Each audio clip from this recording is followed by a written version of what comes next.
खुलुमबाय गिबियावनो नोंथांमोनखौ बयखौबो सोरजिदा क्रिएटिभिटी चेनेलाव बरायनायजों लोगोसे फुंबिलिनि गाहाम हामलायनायखौ बावहरग्रोनाय जाबाय। दिनैनि माखासे निउस आपडेटफोरखौ नोंथांमोननि सिगाङाव फोरमायथिना होनो आवगायनाय जालायबाय। नोंथांमोनहा भिडिअखौ नायनानै मोजां मोनोब्ला लाइक खालामगोन होनना आसा खालामबाय। लोगोसे इउटिउब चेनेलखौ दाबो साबस्क्राइब खालामाखैबा साबस्क्राइब खालामनानै लानो थाखाय गुरै खावलायनाय जाबाय। थ' बिदिब्ला जोङो भिडिअखौ जागायनोसै। गिबियावनो दङ आथिखालाव क'क्राझाराव थानाय RNB देहा फाहामसालिखौ लानानै दावराव जासोलायनायखौ जों बयबो मिथिगौ, जेराव क'क्राझार सोहोराव थानाय रुपनाथ ब्रह्म देहा फाहामसालिखौ बेसरगावआव गोदानै लुफुंजानाय मेडिकेल कलेजजों सरजाबफानो नागिरनाय जादों। बेखौ लानानैनो जों खौरां बिजों एबा बायदि बायदि बिथिङै मिथिबाय जे गोबां दोलो आफादफोरा हेंथा खालामना सोमावसारबाय थानायखौ। थिग बेखौ नोजोर बोनानैनो क'क्राझार जिल्ला दुलाराय बर' फरायसा आफादा जिल्ला बेंगिरिनि गेजेरजों बेखौ बोखारनो मोना होननानै मानगोनां आसामनि गिबि मन्थ्रिनिसिम गोसोखां बिलाइ हरनाय जाबायब्लाबो मैया फिन बड'फा हाउसआव क'क्राझार जिल्लानि बानजायनायाव गुबुन गुबुन आफाद आरो गोबां मेलेमजिबिफोरखौ लानानै मोनसे गोनांथार सावरायलायनाय जायो, जेराव बे सावरायलायनाया गुबैयै मेडिकेल कलेज आरो RNB सिभिल हस्पिटालखौ लानानैनो जायो होनना मिथिनो मोननाय जादों। मख'जाथावदि बे सावरायनाय हाबाफारियाव बर' थुनलाइ आफाद, बर' समाज आफाद, बर' हारिमु आफाद आरो ट्राइबेल संघजों लोगोसे गोबां कलेजनि बिबुंगोराफोर आरो बारग' देहा बिफाननि बिबानगिरि बिथांमोनहाबो बाहागो लादोंमोन होनना मिथिनो मोननाय जादों।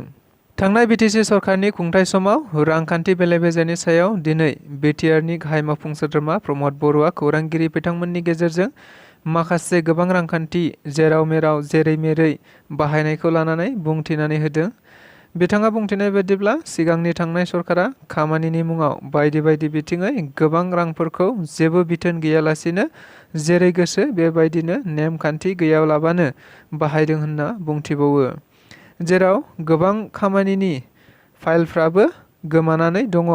मख'जाथावदि माखासे फाइलफोरा गोमानानै थानायखौ नोजोर बोनानै बिथां गाहाय मावफुं सोद्रोमा प्रमद बर' बिथाङा दाखालि दमासिनि सिगाङावनो सोरनावबा थांफ्लांदोंब्ला होफैजोबनो थिननाय जादोंमोनब्लाबो नाथाय माखासे आरो आद्रा दाबोनो सफैजोबाखै होनना बुंनायजों लोगोसे बेनि सायाव जथाय FIR होनाय जासिगोन होनना बिथाङा खौरांगिरिफोरनि गेजेरजों बुंथिबावो, जेराव जायनाव फाइलफोरा दंहैयो बिथांमोनहा बायदि जेंनाजों मोगा-मोगि जानांनो हागौ होननाबो बिथाङा खौरांगिरिफोरनि गेजेरजों बुंथिना होबावो। बाथौ धोरोमानो बे बुहुमाव जेसेबां धोरोमफोर दं बयनिख्रुइबो गोजामसिन मोनसे धोरोम।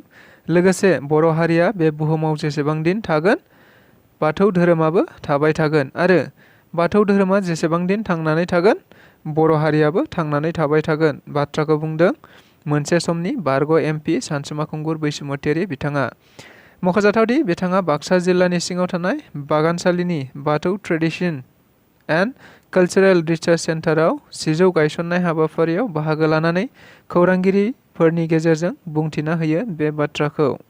रुपनाथ ब्रह्म हस्पिटाला जेरै दं बेबादिनो थागोन, बियो जेबो सोलाय-सोल' जाया बाथ्राखौ बुंदों BTRनि मानगोनां गाहाय मावफुं सोद्रोमा प्रमद बर' बिथाङा।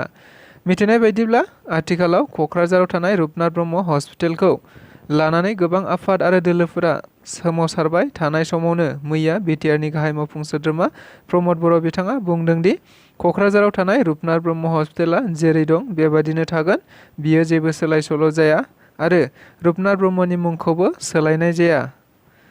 खालि बेनि माखासेखौल' मेडिकेल कलेजसिम लांनाय जागोन। नाथाय बे रुपनाथ ब्रह्म सिभिल हस्पिटाला डिस्ट्रिक्ट हस्पिटाल जानानैनो थाबाय थागोन होननाबो बुंथिबावो।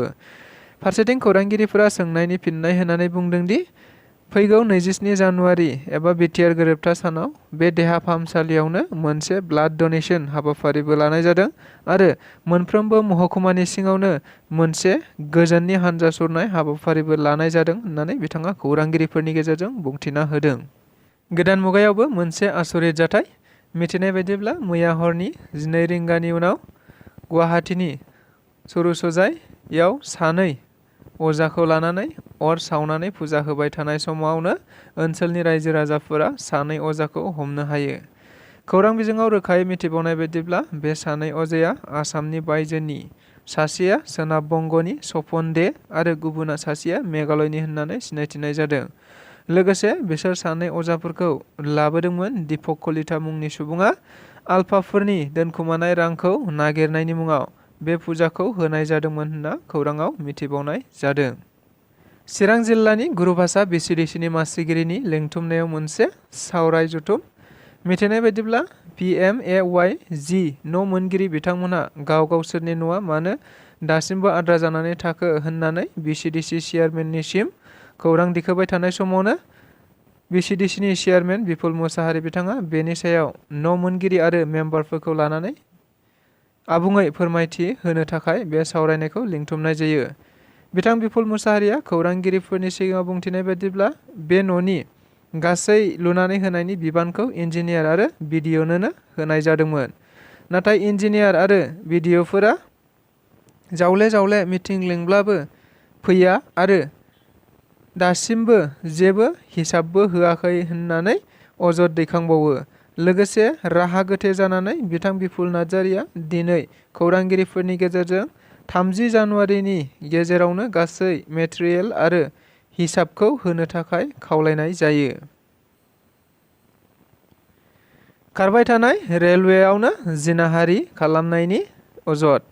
खौराङाव मिथिनाय बायदिब्ला सासे आसाम राइफल्सनि अर्जुन छेत्री मुंनि सेंग्राया नामनिमुवा आबद आसाम एक्सप्रेस ट्रेनजों फैबाय थानाय सासे आइजोखौ जिनाहारि खालामनो नागिरदों होननायनि दायाव लामदिं स्टेशनाव पुलिसजों हमजायो आरो आथिखालाव बिनि सायाव नायबिजिरनाया सोलिगासिनो दं होननाबो मिथिनो मोननाय जादों।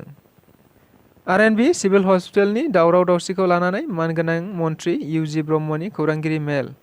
जों बयबो मिथिगौ आथिखालाव क'क्राझारनि RNB सिभिल हस्पिटालखौ लानानै गोबां आफाद आरो दोलोफोरानो बेखौ बोखारनो मोना होननानै हेंथा सोमावसारनाय बाथ्राखौ।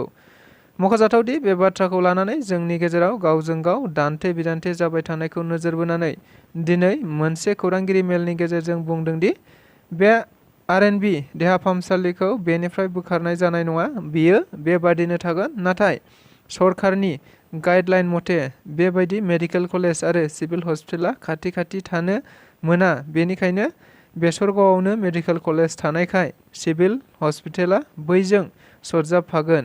नाथाय RNB हस्पिटाला बेबायदिनो थागोन। बेनिफ्राय खालि सिभिल सोदोबखौल' गोमोरहोनाय जागोन होननाबो बुंथिबावो।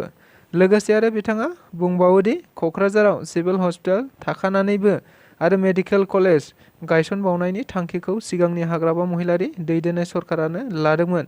अब्ला बिथांमोनहा बेबायदि गाइडलाइनखौ मिथियामोन नामा होननाबो सोंखारियो आरो बेखौ लानानै सोमावसारनायाबो जेबो ओंथि गैया होननानै बिथाङा खौरांगिरि मेलनि गेजेरजों रोखायै बुंथिना होयो।